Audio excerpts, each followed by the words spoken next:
Bonjour Sandra Freeman. Bonjour Bruce Toussaint, bonjour à tous. Eh bien tiens, justement, on va parler de Roland-Garros, où la technologie et l'innovation se mettent au service du jeu. Le partenaire high-tech du tournoi, c'est IBM. Chaque jour, des milliers de statistiques sont collectées sur les terrains de tennis par des radars ou dans des boîtiers. Les données de service, la vitesse de la balle, les points, les sets perdus ou gagnés. Depuis près de 30 ans, ça fait des millions de données transformées en statistiques. Ces données sont traitées dans un logiciel pour faire de l'analyse prédictive. C'est quoi ça, l'analyse prédictive? Avant un match, tout est comptabilisé, les scores du Grand Chelem, mais en plus beaucoup de détails d'anciens matchs entre les deux joueurs. Ça permet de fixer pour chacun ces 3 critères, ces 3 clés du match pour qu'il soit le vainqueur de ce match. Par exemple, Tsonga, qui va jouer cet après-midi contre Federer. Si on regarde ses clés lors de son dernier match contre Federer, première clé, Tsonga devait remporter plus de 56% de points sur un coup gagnant ou une faute provoquée.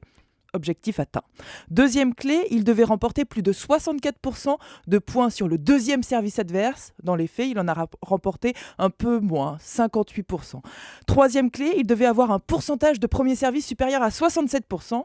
Objectif atteint. Donc, Tsonga avait atteint presque tous ses objectifs clés. Federer, lui, n'avait atteint qu'un tiers de ces 3 critères de réussite. Statistiquement, la victoire de Tsonga a donc été logique. Est-ce que ça veut dire qu'on peut prédire le vainqueur de Roland-Garros avec ce système innovant? Alors, sur un match, si un joueur a rempli ses clés et que l'autre n'en a rempli aucune, il y a 98% de chances pour que celui qui a rempli son contrat soit le gagnant. Par contre, au niveau du tournoi, on ne peut pas tout prédire, d'après IBM, parce qu'il y a toujours une marge d'erreur et puis sans doute aussi parce qu'on ne le veut pas pour que le tournoi reste le tournoi. Bon, de toute façon, Tsonga va gagner. Bah écoutez, on n'a même pas besoin de ce super ordinateur. Même pas besoin d'en parler ce matin, vous voyez. Merci beaucoup Sandra Freeman.